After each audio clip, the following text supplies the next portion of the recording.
اعوذ باللہ من الشیطان الرجیم بسم اللہ الرحمن الرحیم اللہم صلی علی محمد و علی آل محمد۔ اللہ جل شانہ کا بے حساب کرم احسان ذات کا کہ جس نے ایک دفعہ پھر قرآن مجید سمجھنے کے لیے یہاں پہ ہمیں اکٹھا کر دیا۔ آج ہم انشاءاللہ 9واں پارہ سورہ الاعراف کی آیت نمبر 172 سے اپنا سبق شروع کریں گے۔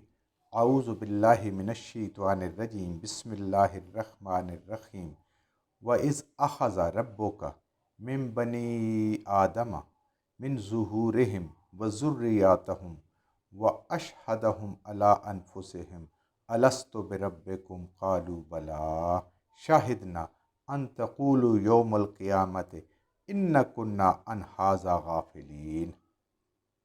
وَإِذْ أَخَذَ، اور اے محمد صلی اللہ علیہ وآلہ وسلم ان کو یاد کرائیں۔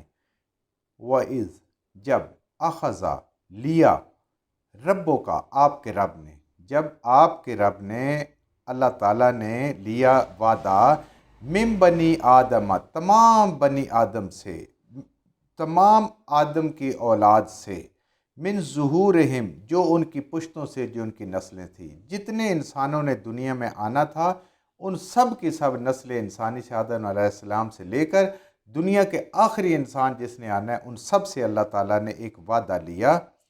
وَذُرِّيَّاتَهُمْ، ان کے اولادوں سے، یعنی یہ جیسے پشت ہوتی ہے نا، پشت در پشت، ایک نسل آئی، پھر دوسری آئی، تیسری آئی، تو جیسے جیسے وہ نسلیں دنیا میں اللہ نے بھیجنی تھیں، آدم علیہ السلام کی اولاد میں سے، یعنی سارے انسان ایک آدم علیہ السلام کی اولاد میں سے ہیں، ان سے اللہ تعالیٰ نے ایک وعدہ لیا۔ کیا؟ وَأَشْهَدَهُمْ، اور گواہ بنایا ان کو، ان سارے لوگوں کو، جتنی وہ روحیں تھیں، یہ اللہ تعالیٰ نے روحوں سے گواہی لی، سارے انسانوں کی اللہ تعالیٰ نے روحیں پیدا فرمائی، جو انسان کی پشت در پشت آنی ہے، اس کی ظہور، یعنی ان کی پشتیں آنی ہے، ایک نسل سے دوسری نسل دنیا میں آنی ہے، ان سب کو گواہ بنایا ان کو، یعنی ان سب نے گواہی دی، علی انفسہم، اپنی جانوں کی، ہر انسان نے اپنی اپنی گواہی دی، اللہ نے ہر انسان کو گواہ بنایا۔ کیا؟ الست بربکم، اللہ پاک نے سوال کیا کہ کیا میں تمہارا رب نہیں ہوں؟ الست، کیا نہیں ہوں میں، بربکم، تمہارا رب، تمہارا پالنے والا، تمہیں پیدا کرنے والا، تمہارا خالق، تمہارا مالک۔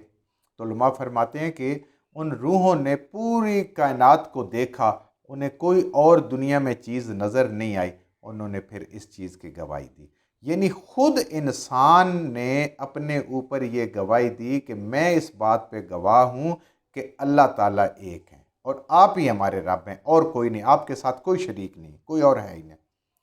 روحوں نے کیا جواب دیا؟ قالوا بلا، کہا تمام روحوں نے ایک زبان ہو کر، ہاں ضرور، سب نے کہا کہ ہاں بالکل آپ ہی ہیں، شاہدنا، ہم اس بات پر گواہی دیتے ہیں، ہم پورے یقین کے ساتھ اس بات پہ گواہ ہیں کہ آپ ہی ہمارے رب ہیں، آپ ہی ہمارے خالق ہیں، آپ ہی مالک ہیں، آپ کے علاوہ کوئی ہے نہیں۔ اب یہ اس کا مطلب ہے کہ ہر انسان توحید، فطرت توحید پہ پیدا ہوا ہے، اس کو پہلے بھی اس نے مانا، اور اس کے بعد، اس گواہی کے بعد بھی یہ اس کے اندر جذبہ موجود ہے، جو انسان کے اندر جوہر اللہ تعالیٰ نے رکھ کے دنیا میں بھیجا ہے کہ وہ اللہ کی وحدانیت کو، اللہ کی توحید کو مانتا ہے، اور خود اللہ تعالیٰ نے اس سے بھی کہلوایا اور اپنی جان پہ اس نے خود مانا۔ اب تمام انبیاء کیا آتے رہے کہ اس کے اوپر جو وقت کے ساتھ ساتھ کوئی دھوڑ پڑ جاتی، کوئی مٹی پڑ جاتی، کوئی یہ چیز کمزور ہو جاتی ہے تو اس کو دوبارہ یاد کروایا ہے، ورنہ یہ توحید فطری طور پہ ہر انسان کے اندر موجود ہے۔ نبی کریم صلی اللہ علیہ وسلم کا فرمان ہے نا کہ ہر بچہ دین فطرت میں پیدا ہوتا ہے، اس کے ماں باپ کو اس کو مجوسی، آتش پرست اور کیا کیا غیر مسلم بنا دیتے ہیں، ورنہ وہ مسلمان پیدا ہوتا ہے۔ تو خود انسان گواہ ہے، تو ہر دور کے نبی اس کو یہ یاد کروانے کے لیے آئے کہ تو یہ جو سبق بھول بیٹھا ہے، دنیا میں گم ہو گیا، کاموں میں لگ گئے، تو ذرا یاد کر، یہ تیرے پاس ہے، ایک سبق ہے۔ ان تقولوا یوم القیامہ، اللہ فرماتے ہیں کہ یہ ہم نے گواہی لی تم سے اپنی وحدانیت کی، اپنی توحید کی، اپنے رب ہونے کی، خالق مالک ہونے کی، یہ نہ کہو کہ تم کہو یوم القیامہ، قیامت والے دن، انا کنا عن ھذا غافلین، ہمیں تو اے رب آپ کا تعارف نہیں تھا، ہم تو غافل تھے، ہمارے پاس کوئی علم نہیں تھا، ہمیں تو سمجھ نہیں تھی۔ کوئی قیامت والے دن کسی انسان کے پاس کوئی عذر نہیں ہوگا کہ وہ اپنے رب کے حضور پیش کر سکے کہ اے اللہ، میں نے آپ کو پہچانا نہیں کہ آپ میرے رب ہیں، آپ اکیلے ہیں، آپ میرے مالک ہیں، آپ میرے خالق ہیں۔ یہ کوئی انسان کہہ نہیں سکتا۔ اس الست عہد کے تحت، یہ عہد الست ہے جو سب سے پہلے انسان نے کیا۔ جب اللہ اپنے وعدے یاد کراتا ہے تو اس میں سب سے پہلا وعدہ یہ ہے جو ہر انسان کی روح اللہ کے ساتھ کر کے اس کے بعد اس دنیا میں آئی ہے۔ کوئی قیامت والے دن کسی کا عذر پیش نہیں ہوگا۔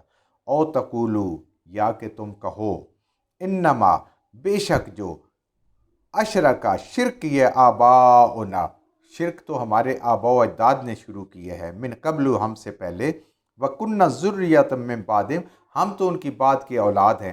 جو کچھ ہم نے ان کو کرتے دیکھا، ظاہر ہم ان کے بچے ہیں، ہم نے بھی وہی کیا، تو ہمارا تو اس میں کوئی قصور نہیں ہے۔ ہمارے ماں باپ نے ہمیں جو کچھ بتایا، جو وہ کر رہے تھے، جو سکھایا، ہم تو اس پہ ہیں۔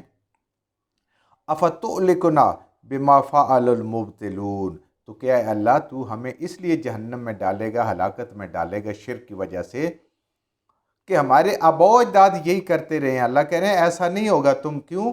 قرآن یہ بار بار کہتا ہے کہ آباء و اجداد کے طریقے پہ ہونا کامیابی نہیں ہے، قرآن کے طریقے پہ ہونا کامیابی ہے، انبیاء کے طریقوں پہ ہونا کامیابی ہے، وقت کی جو کتاب ہے اس پہ ہونا کامیابی ہے۔ اور آج ہمارے پاس قرآن ہے اور نبی کریم صلی اللہ علیہ وسلم کی تعلیم ہے۔ آباء و اجداد کا کامیابی پہ ہونا گارنٹیڈ نہیں ہے، یہ گارنٹیڈ ہے۔ اس پہ اگر آپ ہیں تو آپ پوری ہدایت پر ہیں۔ تو کوئی یہ بھی نہیں کہہ سکتا کہ ہمیں تو پتہ نہیں تھا، ہم تو ان پہلے لوگوں کے آباء و اجداد کے طریقے، اس ماحول میں اپنے بزرگوں نے جو کہا اس پہ ہم چلتے رہے ہیں۔ یہ بھی تمہارا عذر قیامت والے دن قابل قبول نہیں ہوگا، کیونکہ انسان اللہ تعالیٰ نے اشرف المخلوقات بنائی ہے، صاحب عقل بنایا ہے، اس کو عقل سے سوچنے کی دعوت دی گئی ہے، اندھا دھند تقلید کرنے کی دعوت نہیں دی کہ جو پہلے کر رہے تھے۔ وہ تو کبھی کوئی دنیا میں مسلمان ہو ہی نہیں۔ صحابہ کرام بھی یہی کہتے بھائی جو آباء و اجداد کر رہے ہیں، جیسے بہت سارے مشرکین نے کہا کہ ہم تو اس کو نہیں چھوڑیں گے۔ تو اس لیے انسان کو صاحب عقل بنا کے کہ وہ سوچے سمجھے اور اس پہ ہے۔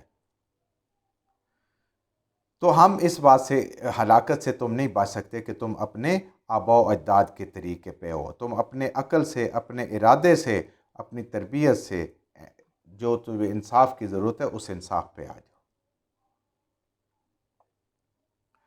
مشرکین نے بھی تو یہ کیا تھا نا کہ ہمارے آباء و اجداد اسی طریقے پہ ہیں۔ اللہ اس سے منع فرما رہے ہیں، نہیں، آباء و اجداد کے طریقے پہ نہیں رہنا۔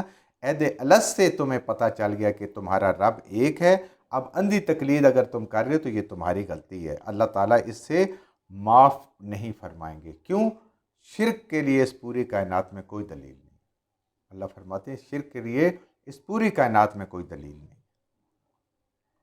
وَكَذَلِكَ، اور اسی طرح، نُفَصِّلُ الْآيَاتِ وَلَعَلَّهُمْ يَرْجِعُونَ، ہم اسی طرح کھول کھول کے بیان کرتے ہیں، واضح کر کے بیان کرتے ہیں، بار بار مثالیں دے کے، نئی نئی مثالیں دے کے ہم بیان کرتے ہیں آیات کو، اپنے احکامات کو، اس قرآن کو۔ وَلَعَلَّهُمْ يَرْجِعُونَ، شاید کہ اس کو پڑھ کے، اس کو سمجھ کے تم اپنے اصل کی طرف لوٹو۔ یرجعون، جو اصل ہے تمہارا، رب کے حضور پیش ہونا، جنت میں جانا، اس اصل کی طرف تم لوٹو، شاید تم اس طرف توجہ دے۔ تو آج ہم چونکہ پڑھتے بھی نہیں ہیں، سمجھتے نہیں ہیں، تو پھر ہمیں ان نفصل الآیات کا کیا پتہ چلے گا؟ یہ تو پڑھیں گے تو پتہ چلے گا کہ اللہ تعالیٰ کیسی کیسی مثالیں دے اور کتنی کتنی تفصیل سے ہمیں سمجھا رہے ہیں۔ وَاتْلُ عَلَيْهِمْ، اے نبی کریم صلی اللہ علیہ وسلم، وَاتْلُ، تلاوت کریں۔ تلاوت ہوتا ہے ایسی بات کو سمجھانا کہ جس پہ کوئی عمل کر سکے، اس طریقے سے ان کو سمجھائیں، علیہم، ان سب کے اوپر، نبأ الذین، ایک خاص خبر ان لوگوں کی، ایک خاص شخص کا نام اللہ تعالیٰ نے پردے میں رکھا ہے، ایک خاص بندے کی بات ہو رہی ہے یہاں پہ۔ اللہ تعالیٰ نے اس کا اپنا کریم ذات ہے، اس کا نام ظاہر نہیں فرمایا۔ علماء نے کچھ نام لیے ہیں، 3 لوگوں پہ انہوں نے کہا کہ یہ آیت جو ہے یہ ہو سکتی ہے، لیکن رب نے اپنی کتاب میں اس کا نام لیا۔ اے نبی کریم صلی اللہ علیہ وسلم، ان کو بتائیں اس شخص کی خبر، خاص خبر۔ یہ دیکھیں نا، یہ ہوتا ہے اخلاق کی بلند ترین مقام، کہ بندے کو اصل مقصد کیا ہے، اس گناہ سے دور کرنا، نہ کہ اس بندے سے نفرت کروانا۔ آتیناہو، دی جس کو ہم نے، عطا کی جس کو ہم نے، آیاتنا، اپنی آیات، اپنی کتاب کا علم اس کو دیا۔ اس وقت تورات اور انجیل تھی، اب چونکہ قرآن میں تو قصہ بیان ہو رہا ہے تو اس کو تورات، انجیل، زبور کا علم تھا۔